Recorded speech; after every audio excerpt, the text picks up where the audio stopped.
नमस्कार, स्वागत है एक बार फिर से आप सभी लोगों का आपके अपने चैनल पीकेटी एजुकेट्स में। मैं हूं डॉक्टर पवन तिवारी और आज मैं आपके सामने लेकर उपस्थित हुआ हूं हिंदी उत्तर प्रदेश लेखपाल परीक्षा 2020 का 9वां प्रैक्टिस सेट। लेकिन इससे पहले कि हम अपने प्रैक्टिस सेट के प्रश्नों की तरफ आगे बढ़ें, मेरी आपसे गुजारिश है कि टेलीग्राम पर हमारा अपना पब्लिक चैनल पीकेटी एजुकेट्स के नाम से है। आप हमारे इस पब्लिक चैनल को फॉलो करें जिससे कि आप हमारे चैनल के प्रत्येक अपडेट के साथ बने रह सकें। तो आइए बढ़ते हैं आज के अपने इस प्रैक्टिस सेट के प्रश्नों की तरफ। निर्देश: प्रश्न संख्या 1 से 5 तक में लिखित वाक्य में काल बताइए। हमारा पहला प्रश्न है, वह दौड़ कर आया है। इस वाक्य में आपको बताना है कि कौन सा काल है। विकल्प ए है सामान्य भविष्यत काल, बी है पूर्ण वर्तमान काल, सी है आसन्न भूतकाल और डी है संदिग्ध भूतकाल। इसमें आपका सही जवाब है आसन्न भूतकाल। विकल्प सी आपका यहाँ पर सही है। आप जानते हैं, यदि किसी वाक्य के अंत में या है, ई है, ए हैं, चुका है, चुकी है, चुके हैं, आ है, ई है, ए हैं, ऐसे शब्द जुड़े रहते हैं और उस वाक्य में या तो कोई कालवाचक अव्यय जैसे अभी, अभी अभी, थोड़ी देर पहले, तुरंत, ऐसे शब्द जुड़े हों या फिर कोई पूर्वकालिक क्रिया जुड़ी हो जैसे क्रिया प्लस कर, दौड़कर, खाकर, सोकर, ऐसे शब्द जुड़े हों तो वहां पर हमेशा आसन्न भूतकाल होता है।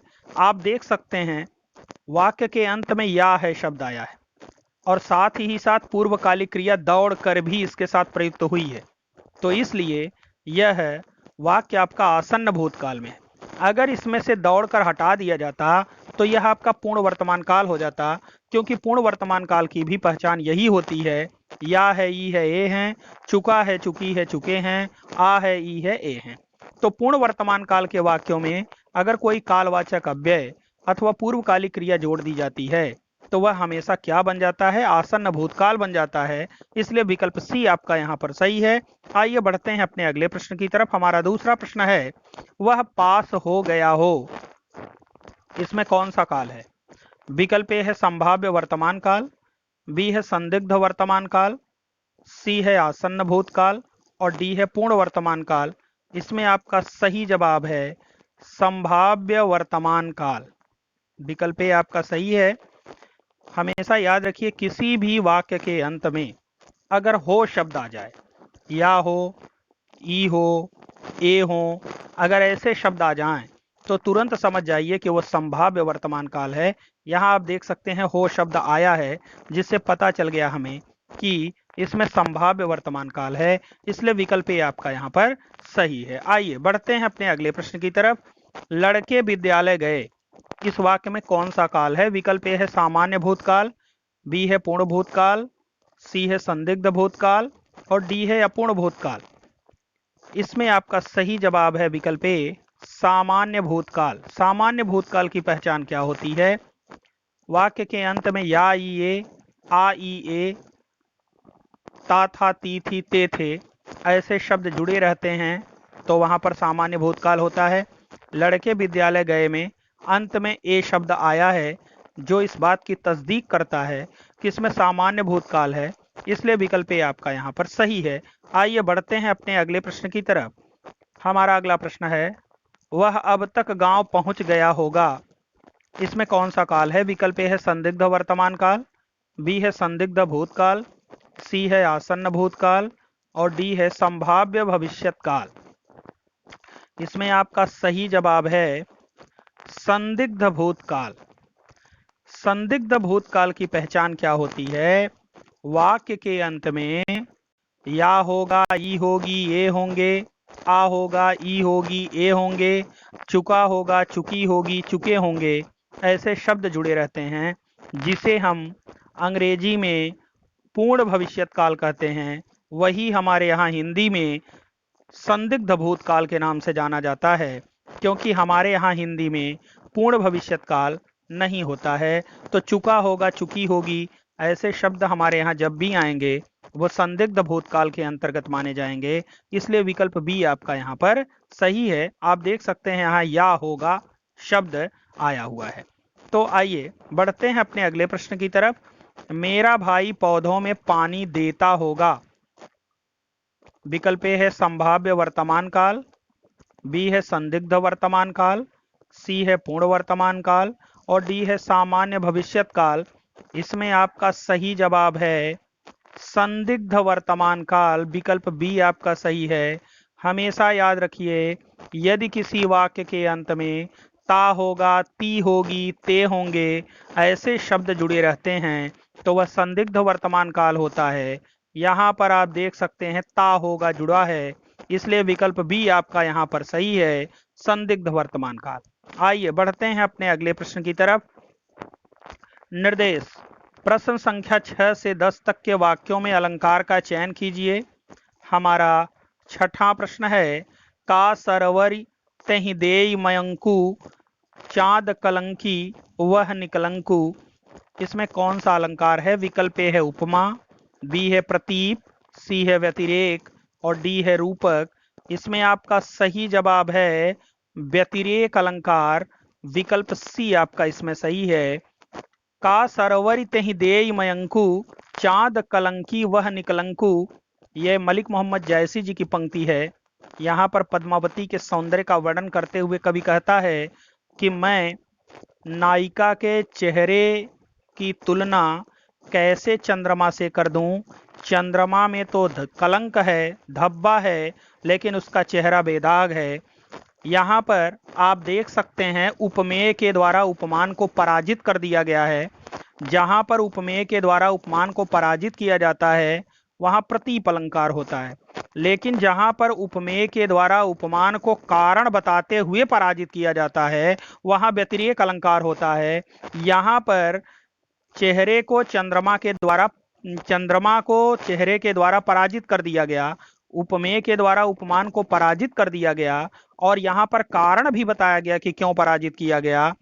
पराजित इसलिए किया गया क्योंकि चंद्रमा में धब्बा है और उसका चेहरा बेदाग है। इस वजह से चेहरा चंद्रमा को क्या कर दिया? प्रभावित कर दिया, पराजित कर दिया। और इस वजह से जब कारण बताते हुए उपमेय के द्वारा उपमान को पराजित किया जाता है तो वहां पर व्यतिरेक अलंकार हो जाता है। विकल्प सी आपका यहाँ पर सही है। आइए बढ़ते हैं अपने अगले प्रश्न की तरफ। लखन सकोप वचन जब बोले, डगमगान महि दिग्गज डोले। इस वाक्य में कौन सा अलंकार है? विकल्प ए है अत्युक्ति, बी है उपमा, सी है अतिशयोक्ति, डी है उदाहरण। इसमें आपका सही जवाब है विकल्प ए, अत्युक्ति अलंकार। देखिए, अत्युक्ति और अतिशयोक्ति दो अलंकार होते हैं।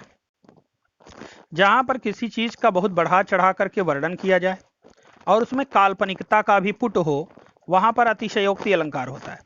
लेकिन जहां पर कोई बात एकदम सफेद झूठ बोली जाए, जिसका कोई अस्तित्व न हो और वर्णन जो है हास्यास्पद बन जाए, वहां पर अत्युक्ति अलंकार होता है।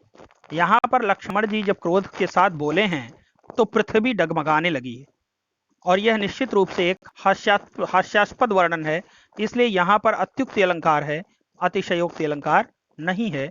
इसलिए विकल्प ए आपका यहाँ पर सही है। आइए बढ़ते हैं अपने अगले प्रश्न की तरफ। हमारा अगला प्रश्न है,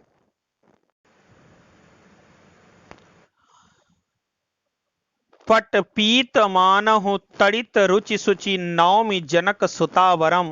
इस पंक्ति में कौन सा अलंकार है? विकल्प ए है उपमा, बी है उत्प्रेक्षा, सी है यमक और डी है रूपक। इसमें आपका सही जवाब है विकल्प बी, उत्प्रेक्षा अलंकार। आप जानते हैं उत्प्रेक्षा अलंकार की पहचान वाक्य में आने वाले जनु जानो मनु मानो मनहु ऐसे वाचक शब्दों से होती है। यहाँ पर पट पीत मानहु, ये देखिए मानहु शब्द आ गया है, जिससे पता चलता है कि इसमें उत्प्रेक्षा अलंकार है। विकल्प बी आपका यहाँ पर सही है। आइए बढ़ते हैं अपने अगले प्रश्न की तरफ। ठौर ठौर विहार करती सुंदरी सुरनारियां। इस पंक्ति में कौन सा अलंकार है?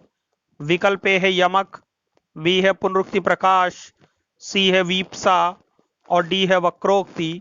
इसमें आपका सही जवाब है विकल्प बी, पुनरुक्ति प्रकाश अलंकार है, जहां पर एक ही शब्द की आवृत्ति हो, शब्दों का अर्थ भी समान हो और उनके बीच में योजक चिन्ह का प्रयोग हो, वहां पर पुनरुक्ति प्रकाश अलंकार होता है। यहां आप देख सकते हैं ठौर ठौर में एक ही शब्द की आवृत्ति हुई है, अर्थ भी उनका समान है, बीच में योजक चिन्ह का प्रयोग किया गया है और इसलिए यहां पर पुनरुक्ति प्रकाश अलंकार है। विकल्प बी आपका यहां पर सही है। आइए बढ़ते हैं अपने अगले प्रश्न की तरफ। हमारा 10वां प्रश्न है, कोटि कुलिस सम वचन तुम्हारा, व्यर्थ धरहु धनुबान कुठारा। इस पंक्ति में कौन सा अलंकार है? विकल्प ए है रूपक, बी है उत्प्रेक्षा, सी है उपमा और डी है प्रतीप। इसमें आपका सही जवाब है विकल्प सी, उपमा अलंकार है। उपमा अलंकार की पहचान कैसे होती है? वाचक शब्दों सा, सी, से, सम, सरिस, समान, अगर ऐसे शब्द किसी भी वाक्य में आ जाते हैं तो वहां पर उपमा अलंकार होता है और ऐसे वाचक शब्दों से ही उपमा अलंकार की पहचान होती है। आप यहां देख सकते हैं कोटि कुलिस सम वचन तुम्हारा, ये देखिए सम आ गया और ये वाचक शब्द है और इससे पता चल गया कि यहां पर उपमा अलंकार है। विकल्प सी आपका यहां पर सही है। आइए बढ़ते हैं अपने अगले प्रश्न की तरफ। हमारा अगला प्रश्न होगा निर्देश। प्रश्न संख्या 11 से 15 तक के लिखित शब्दों का पर्यायवाची शब्द बताइए। हमारा 11वां प्रश्न है लावण्य। लावण्य का पर्यायवाची शब्द आपको बताना है। 4 विकल्प दिए गए हैं, कोमलता, सुंदरता, कठोरता और नमकीन। इसमें सही जवाब है आपका लावण्य का अर्थ होता है सुंदरता। विकल्प बी आपका यहां पर सही है, शेष तीनों विकल्प गलत हैं। आइए बढ़ते हैं अपने अगले प्रश्न की तरफ। 12वां प्रश्न है हमारा पूषण। पूषण का पर्यायवाची शब्द क्या है? इसमें 4 विकल्प दिए गए हैं। पहला है सूर्य, बी है कुत्ता, सी है पुष्प और डी है पत्थर। तो पूषण का पर्यायवाची शब्द होगा सूर्य। विकल्प ए आपका यहां पर सही है, पूषण सूर्य का पर्यायवाची शब्द है। आइए बढ़ते हैं अपने अगले प्रश्न की तरफ। नगपति। नगपति किसका पर्यायवाची शब्द है? विकल्प ए है सर्पराज, बी है हिमालय, सी है शेषनाग और डी है कामदेव। नग का अर्थ होता है पर्वत और पति का अर्थ होता है स्वामी, पर्वतों का राजा या पर्वतों का स्वामी। और पर्वतों का राजा या पर्वतों का स्वामी किसे कहा जाता है? हिमालय को कहा जाता है। विकल्प बी आपका यहां पर सही है। आइए बढ़ते हैं अपने अगले प्रश्न की तरफ। परिमल। परिमल का पर्यायवाची शब्द आपको बताना है। 4 विकल्प दिए गए हैं, वायु, पुष्प, सुगंध और पक्षी। तो परिमल का अर्थ होता है सुगंध। विकल्प सी आपका यहां पर सही है, सुगंध परिमल का पर्यायवाची शब्द है। आइए बढ़ते हैं अपने अगले प्रश्न की तरफ। हमारा 15वां क्वेश्चन है मंगलाकांक्षी शब्द का पर्यायवाची शब्द क्या होगा? विकल्प ए है गणेश, बी है हितैषी, सी है शत्रु और डी है लाभार्थी। इसमें आपका सही जवाब है विकल्प बी, हितैषी। मंगलाकांक्षी का पर्यायवाची शब्द क्या होगा? हितैषी होगा। हितैषी का अर्थ होता है मंगलाकांक्षी। तो विकल्प बी सही है। आइए बढ़ते हैं अपने अगले प्रश्न की तरफ। निर्देश। प्रश्न संख्या 16 से 20 तक के वाक्यों में कुछ त्रुटियां हैं। वाक्य के जिस भाग में त्रुटि है उसे ए बी सी में से यथेष्ट गोले को काले रंग से भरें। यदि वाक्य में कोई त्रुटि नहीं है तो विकल्प डी के गोले को काले रंग से भरें। तो हमारा प्रश्न है यद्यपि वह बीमार था परंतु वह स्कूल गया, कोई त्रुटि नहीं। आपको बताना है कि इन 4 विकल्पों में से किस विकल्प में गलती है। तो यद्यपि वह बीमार था परंतु वह स्कूल गया, कोई त्रुटि नहीं। इसमें आपका विकल्प बी में त्रुटि है, क्योंकि यद्यपि के साथ तथापि आता है परंतु नहीं आता।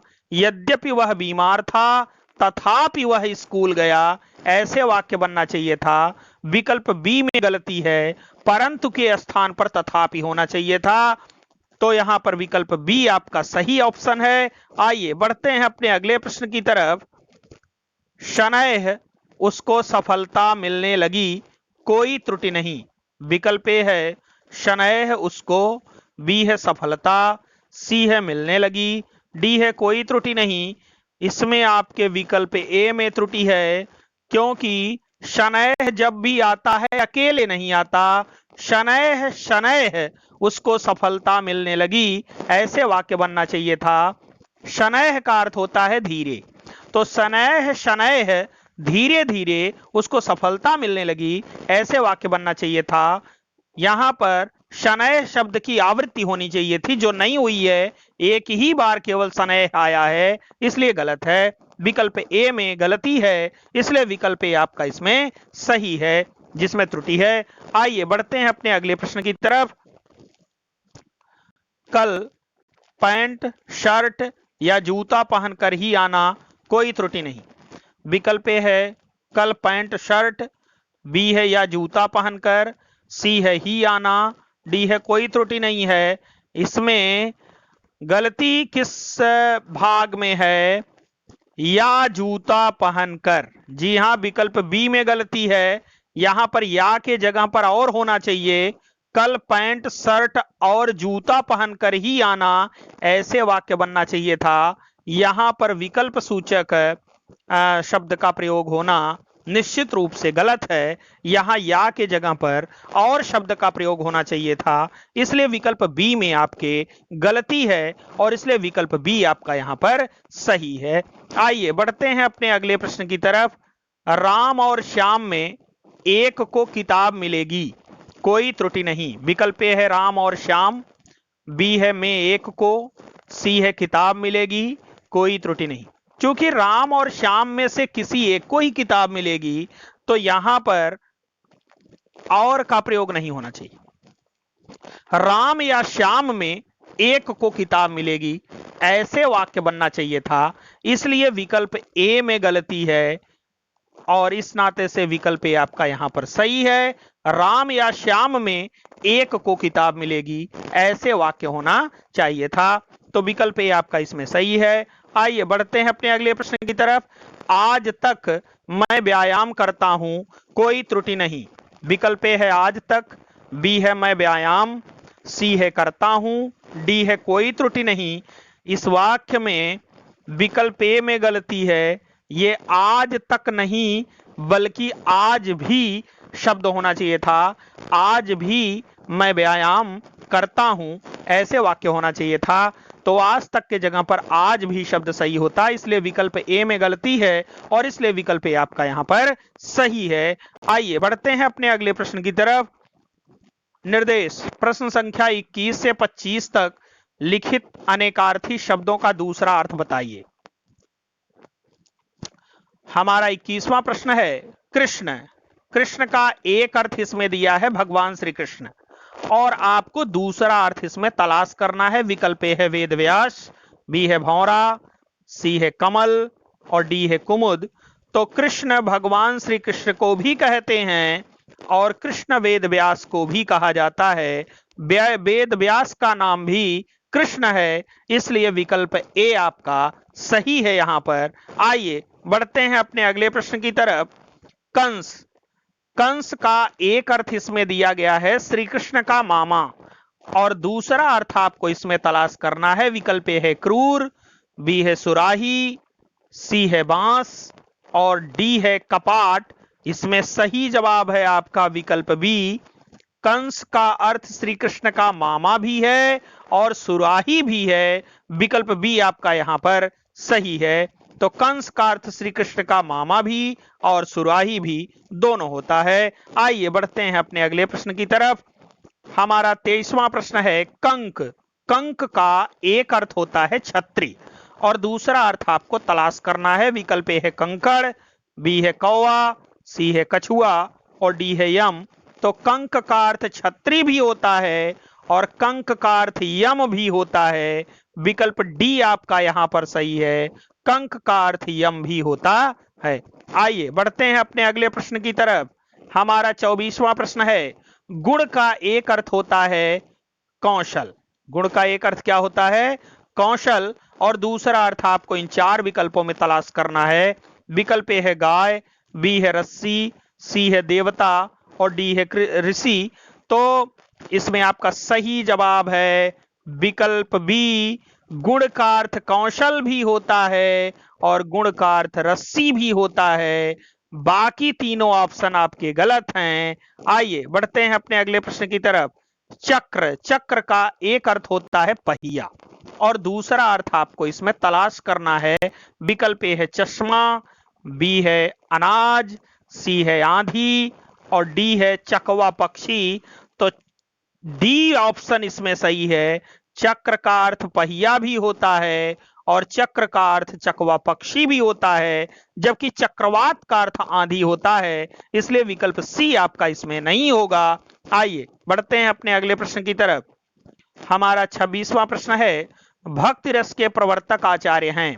विकल्प ए है उद्भट, बी है विश्वनाथ, सी है रूप गोस्वामी और डी है भरत मुनि। इसमें आपका सही जवाब है विकल्प सी, भक्ति रस के प्रवर्तक आचार्य रूप गोस्वामी हैं, जिन्होंने भक्ति रस की प्रतिस्थापना करते हुए इसे 11वें रस के रूप में प्रतिस्थापित किया और इसका स्थायी भाव श्रद्धा माना। तो विकल्प सी आपका सही है। आइए बढ़ते हैं आगे। वात्सल रस का स्थायी भाव क्या है? वात्सल रस का स्थायी भाव क्या होगा? वत्सलता होगा। विकल्प बी आपका यहां पर सही है। अपने से छोटों के प्रति पुत्रवत स्नेह को वत्सलता कहते हैं और आप जानते हैं इसे 10वें रस के रूप में आचार्य विश्वनाथ ने मान्यता प्रदान किया है। इसलिए विकल्प बी आपका यहां पर सही है। आइए बढ़ते हैं अपने अगले प्रश्न की तरफ। हमारा अगला प्रश्न है, उद्दीपन विभाव के कितने भेद हैं? इसमें विभाग हो गया है, इसको आप बना लीजिएगा। ये विभाव है, जी हाँ। तो उद्दीपन विभाव के कितने भेद हैं? विकल्प ए है 2, बी है 3, सी है 4 और डी है 5। इसमें आपका सही जवाब है विकल्प ए, उद्दीपन विभाव के 2 भेद होते हैं। कौन कौन से?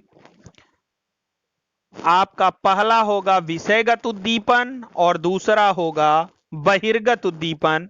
ये उद्दीपन विभाव के 2 भेद हैं। कौन कौन से? विषयगत उद्दीपन और बहिर्गत उद्दीपन। तो विकल्प ए आपका यहां पर सही है। आइए बढ़ते हैं अपने अगले प्रश्न की तरफ। निम्नलिखित में स्थायी भाव नहीं है। विकल्प ए है शोक, बी है हास, सी है उत्साह और डी है स्वरभंग।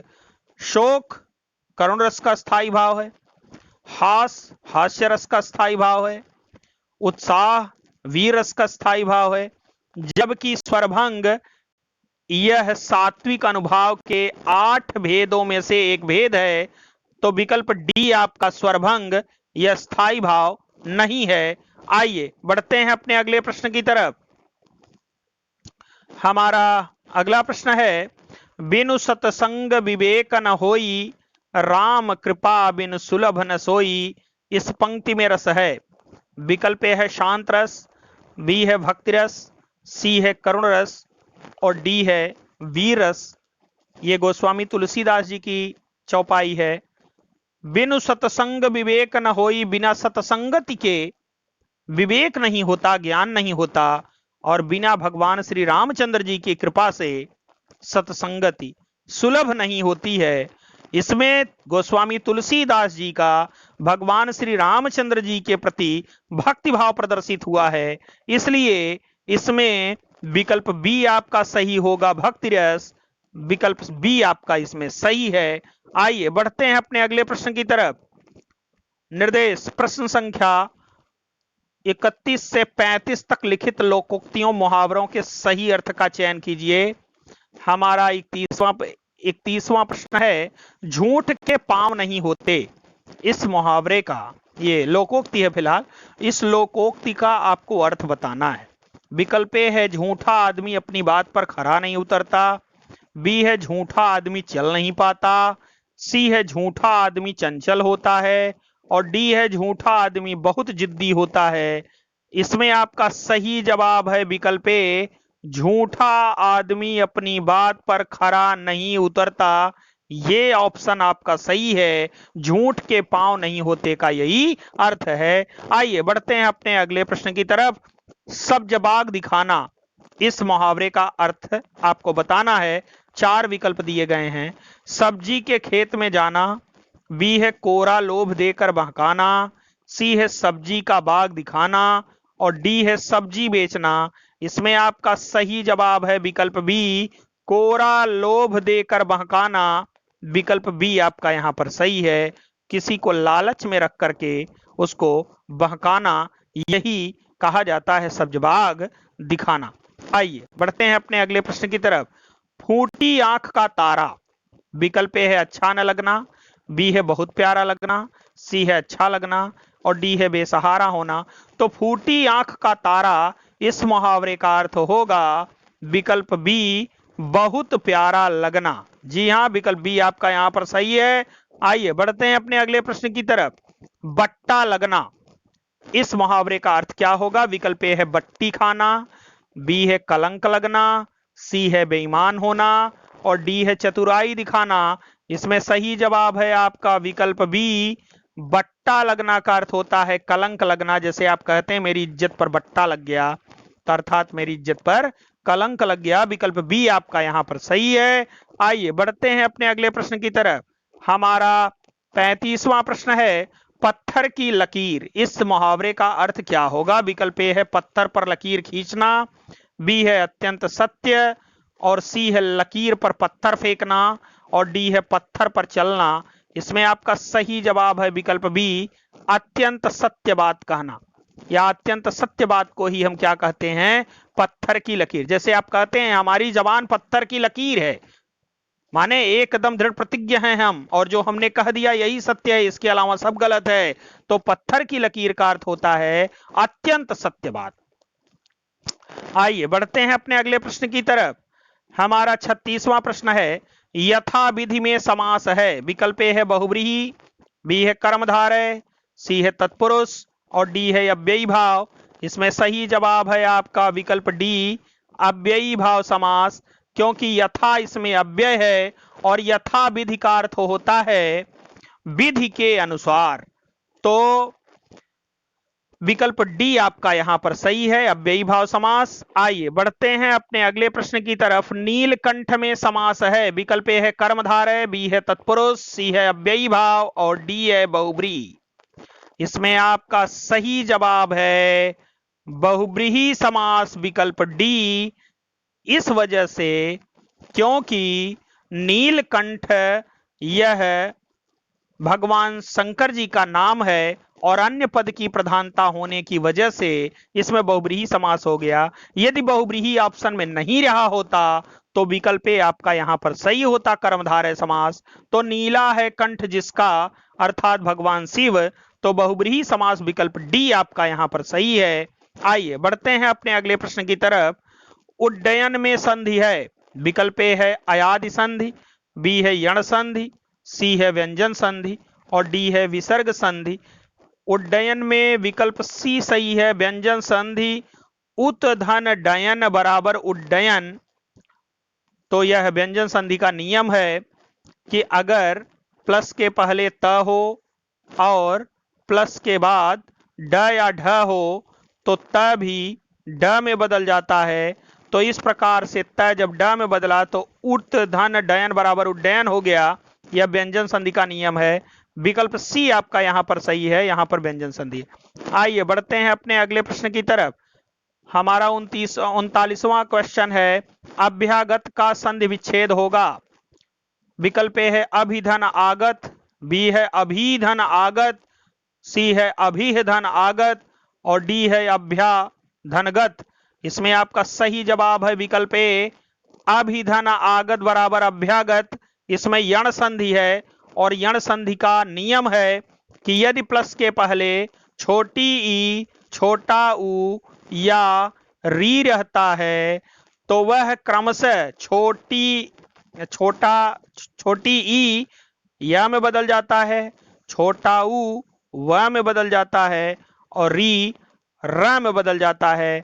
तो अभिधन आगत बराबर अभ्यागत, यहां पर ई या में बदल रहा है और यहां आ की मात्रा है, तो यह पर आ की मात्रा होने की वजह से अभ्यागत हो गया। तो आइए बढ़ते हैं। यहां पर हमने देखा कि यण संधि है और विकल्प ए आपका यहां पर सही है। आइए बढ़ते हैं अपने अगले प्रश्न की तरफ। निम्नलिखित में कौन सा शब्द तत्सम है? विकल्प ए है आग, बी है दिया, सी है क्षण और डी है दांत। इसमें आपका सही जवाब है विकल्प सी, क्षण। तो आग, दिया और दांत ये तीनों तद्भव शब्द हैं। आप जानते हैं आग अग्नि का, दिया दीपक का और दांत दंत का तद्भव है, जबकि क्षण का क्षण तत्सम है। तो विकल्प सी आपका यहां पर सही है। आइए बढ़ते हैं अपने अगले प्रश्न की तरफ। निम्नलिखित में तद्भव शब्द का चयन कीजिए। गदर्भ, चतुष्काठ, चौखट, ज्योति। गदर्भ गधा का, चतुष्काठ चतुष्काठ चौखट का और ज्योति। ये गदर्भ, चतुष्काठ और ज्योति ये तीनों तत्सम शब्द हैं, जबकि आप देख सकते हैं इसमें चौखट शब्द जो है तद्भव शब्द है और इस चौखट का तत्सम क्या होगा? चतुष्काठ होगा, जबकि गदर्भ और ज्योति ये दोनों आपके तत्सम शब्द हैं।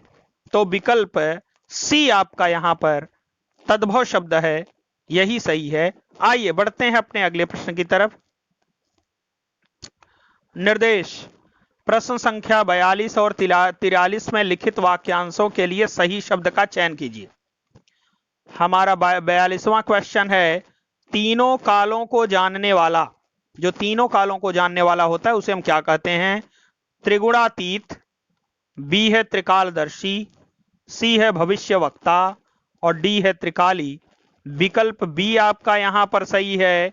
जो तीनों कालों का ज्ञाता होता है उसे हम त्रिकालदर्शी कहते हैं। तो बी आपका सही है। आइए बढ़ते हैं अपने अगले प्रश्न की तरफ।